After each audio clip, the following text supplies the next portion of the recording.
Alrighty, that's a busy desk. I'm gonna grab some paper.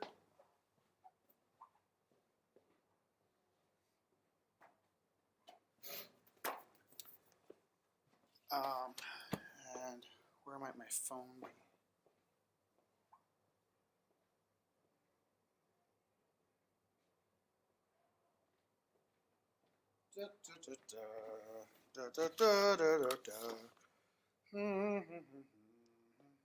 Nothing like being prepared for when you're going live. Any second of your time that I waste is, here we go. I use my phone. All right, couple things. One of the things I'd like to show you is I wasn't sure if my Fibonacci sequence that I showed online the other day was a little too advanced for some of the little guys that might be coming. But this is my son Felix. He's 8, and with a graph paper, I explained to him how to make this Fibonacci, which is the magic sequence for everything in nature and science and in art, and it makes this 1 to 1.6 ratio right here, which, by the way, is pretty much the same ratio as your screen. Why? Why? Because designers love the 1 to 1.6 ratio. Now, a lot of times those ratios are wholeheartedly fictitious. All right, I got one person with me. Do I have sound? Last time that I had no. Last time I did this and I had no viewers, it was because I had no sound. I'll show you something. This is the red. I'm gonna zoom in. Zoom in. Yo, zoom in on me. Zoom. Zoom. Zoom. Zoom. Okay. I'll zoom out. Zoom. Okay. So this is red and blue, what I like to call blue. I don't generally talk about colors as they come out of the paint tube. A lot of people like to name them after the specific brand of paint that they use. And that will dry and look, and here's yellow. I do this all the time. This is my stunt coordination. Red, blue, and yellow. These are supposed to be the, oh, and the yellow is not showing up. Let's change the light a bit.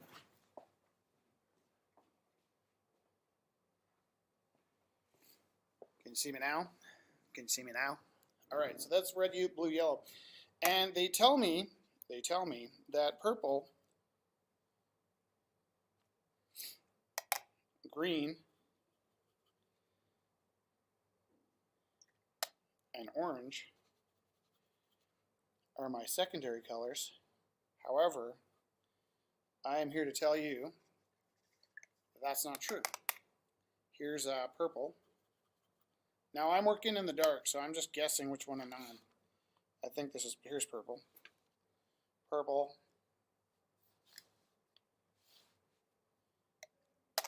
And green. And purple and green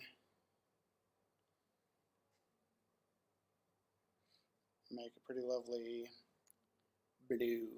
Also, magenta. This would be magenta.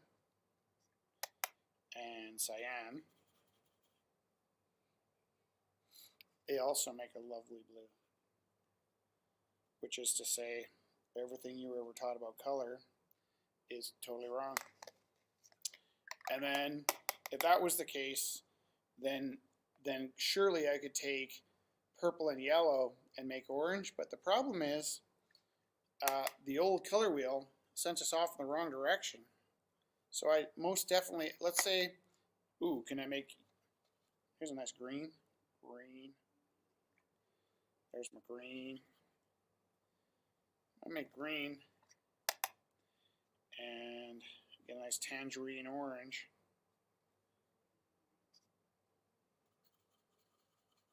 There we go, that's not orangey enough.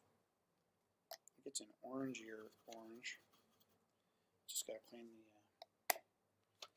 the set a bit. Okay, so that's my green. And this is my orange.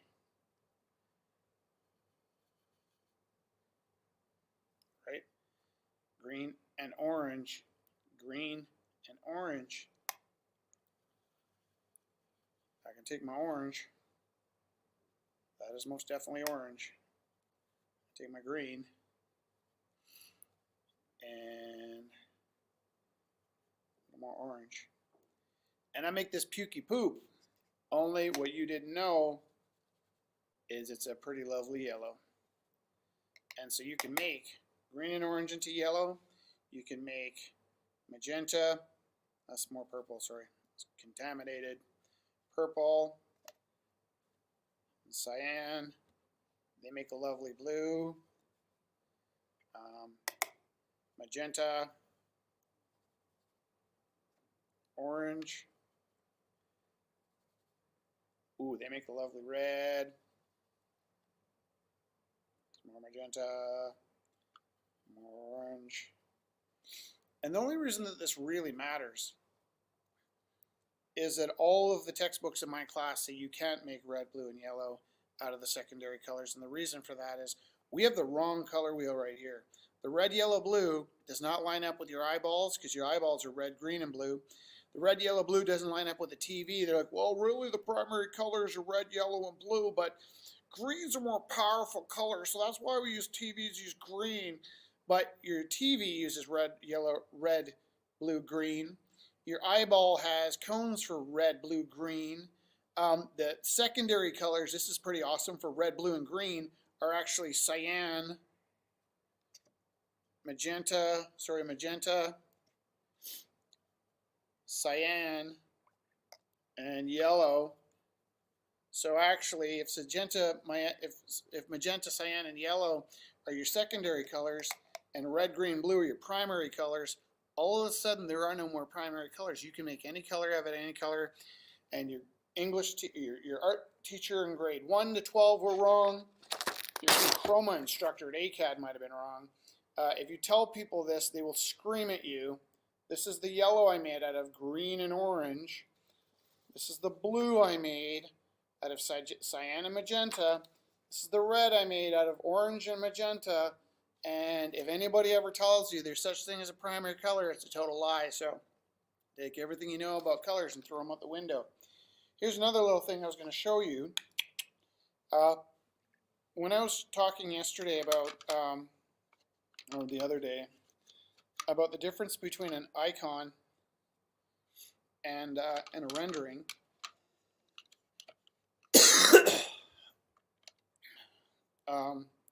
and I talked about how when I was in art class, they would always give you this assignment where you had to color one side of the paper black and then work your way across the page and turn one side black and the other side white and everything in the middle is gray.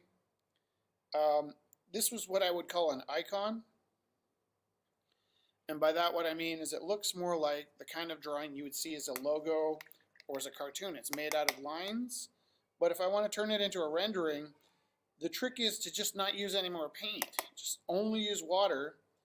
And you can, the nice stuff about these watercolor paints is, time to go out for lunch, is you can just drag what you have on the page around, and it didn't take much, it actually didn't take anything, a little H2O, to turn the rendering of the painting into a painting of a painting. And here's the last thing I want to tell you about that.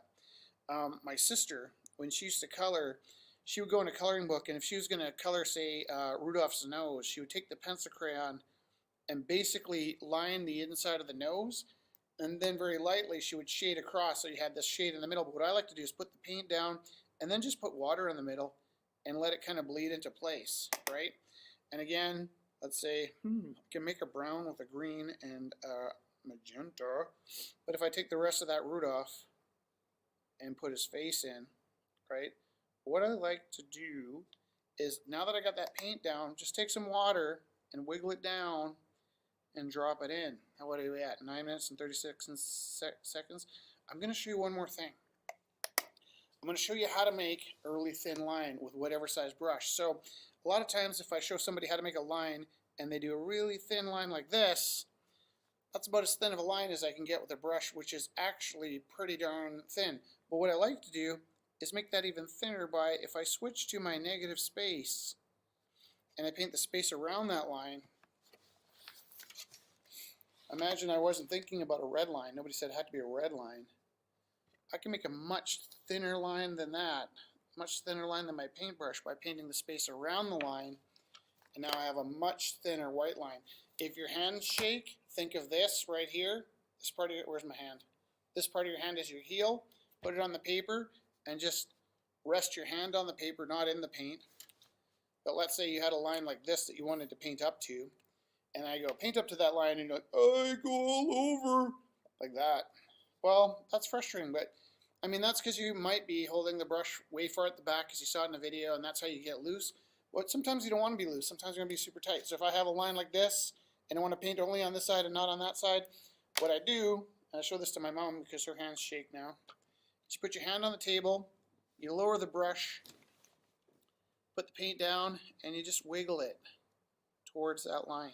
My hand's resting on the table, and that way you don't go over, and you can get the most specific, crispest lines without going over the edge. I actually love painting outside the lines, but if it was in your mind that you wanted to paint inside the lines, that's a lot to take in. I apologize. I don't have much time. Love you a lot. Goodbye.